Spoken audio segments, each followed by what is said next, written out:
Welcome back to OtakuDaiKun. Dai-chan here, and it's time for something brand new, the Waifu Monthly Recap. This is my opportunity to share with you all the various anime and games, new and old, that I've been discovering and enjoying. There are lots of waifu I want to touch on that just aren't ready for a full waifu files yet, but I still want to recommend them while they're still fresh on my mind. June had a lot of awesome stuff that I've got to tell you about, so let's get started. A number of great anime series wrapped up seasons last month. Konosuba's third season was a blast, focusing heavily on our favorite tank, Darkness. We got some new waifu in the form of Princess Iris and her retainers Claire and Rain. Of those three, I'd say Claire is my favorite. One arc even gave us more of Chris, who's my top waifu from that entire show. There aren't enough new waifu for a continued Waifu Files episode, but they're still worth mentioning. Dungeon Meshi, or Delicious in Dungeon, also completed its current core. I haven't spoken about this anime yet, but it's a fantastic fantasy story that focuses on various monsters over the theme of how to cook and eat them. It's got this upbeat quality to it, and while food is a major theme, it's also a very serious adventure in its own right. The premise is that a party of adventurers encounter a dragon they can't defeat. They're forced to flee, abandoning their healer, Fallen, who stays behind to let the others escape.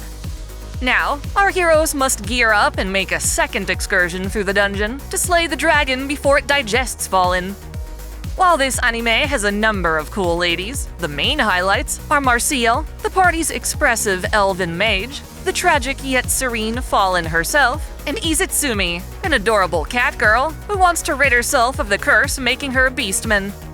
Officially, this anime is airing exclusively on Netflix, which is a pain. Even though it's wrapped up production for now, it's clear we'll need another season to properly finish the story.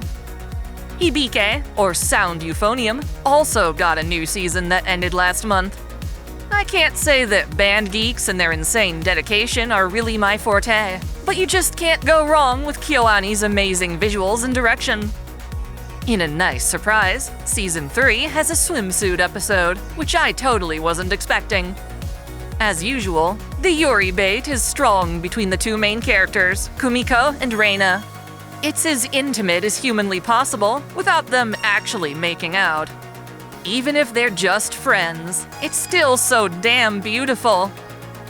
Mushoku Tensei finally finished up its second season, though it feels like it's been 4 seasons given all the breaks in between. So far, I've avoided making a waifu files on this series since I'm waiting to see Eris come back as an adult. She's absent for this entire core, which instead focuses on Roxy and Sylphie. Their love is adorable, and all the more intense paired with the series' dark tone.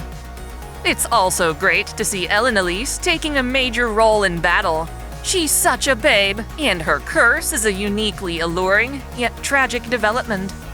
If you haven't been watching this anime, you absolutely must. Especially if you've been worried about all the controversy it garners online.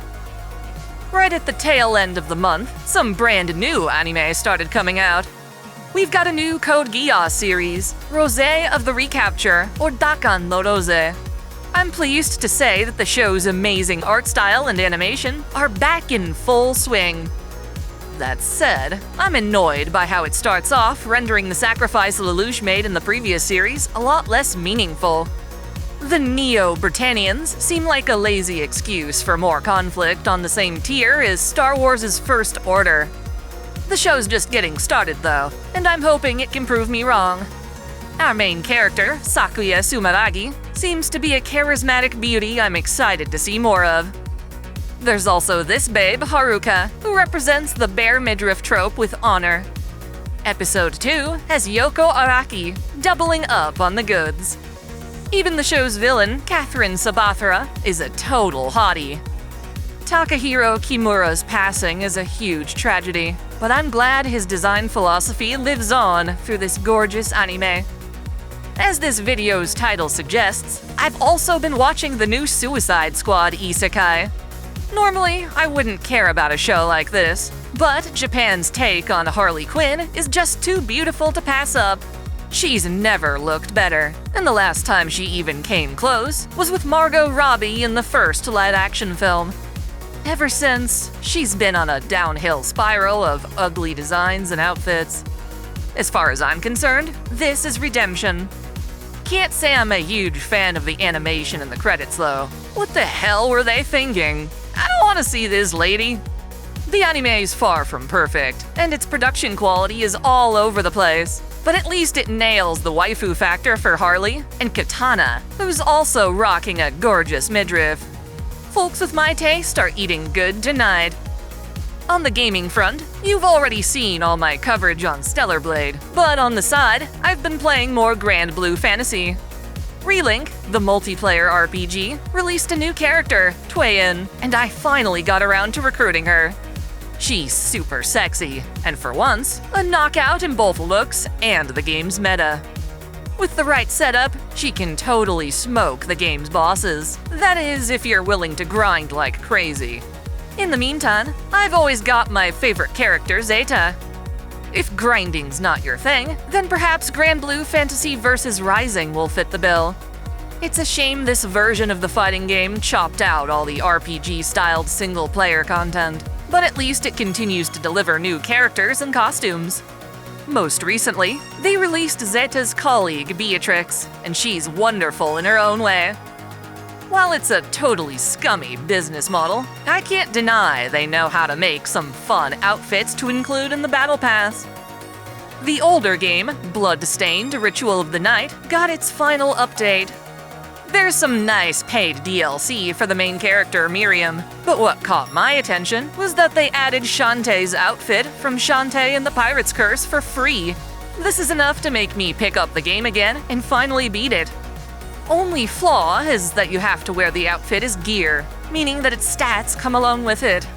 If you want to use better equipment as you progress, you'll have to compromise on the drip. Let's wrap things up with some retro anime I've been watching in my free time. I've made it my goal to research and actually watch the OVAs that I see hot gifs of flying around social media. One of those came from Jungle de Ikou, a supremely short and silly anime about a schoolgirl who gets blessed by an exotic deity. This lets her transform into a rather busty tribal goddess. Not bad. There's also Starship Girl Yamamoto Yohko, an OVA about future wars in space. To fight in these skirmishes, one of the nations decides to travel back in time and recruit high schoolers from the 21st century as pilots. Does it make any sense? No. Is it pretty and fun to watch? Heck yeah. Last on my docket is an extremely obscure OVA titled Idle Defense Force Hummingbird. In it, the JSDF has decided to sell itself out to private companies. This gives Japan's entertainment industry the ridiculous idea of producing idle pilots who both put on concerts and protect the nation from threats. With wacky shows like this, I'm mainly just looking for gorgeous art, and in that regard, it delivers. Just look at this animation. The anime art styles used in the 80s and 90s need a comeback, and fast. So yeah, those are all the cool waifu-related works I had the pleasure of experiencing in June. I'm always on the lookout for more cute girls, so be sure to tell me the waifu you've encountered recently. Also, check out my full Waifu Files playlist for more amazing content. See you later! Thanks for watching. If you enjoy this channel, help us grow by liking, commenting, sharing the video, subscribing to OtakuDaiKun, and most of all, smashing that notification bell so you don't miss out on all our anime lore, discussions, and Let's Play content. You can support us directly through Patreon, Subscribestar, or a YouTube membership, all of which come with benefits like spicy exclusive vids and early access. As always, celebrate your fandom. I want to give a special shout out to all my $10 and up supporters. Video Gamer 75, Dante Pendragon, Werg GX, Stephen Elak, The Nonchalant Ostrich, Otaku Mom, Jens Bauman, Mystic Samurai 1983, Free Brick, Olympian Doll, Alexis Yukio Gomez Yamato, Lunar Works, Link Pendrago, Observer Bellis, James Hewitt, Uncanny EXP, Zamas Autonomous, Yuki Eidos, Crow Kalem, Scout, Saul Soto, Tristan Riggin, Meifu Mado, Caitlin P, Sogai CH, Vladimir Ovna, The Taz 96, Jonathan Padua, Kengo X77, Hairsha of E-Rated Hands, Alistair Bernadotte, and Akakaze Yume. Thank you all so much.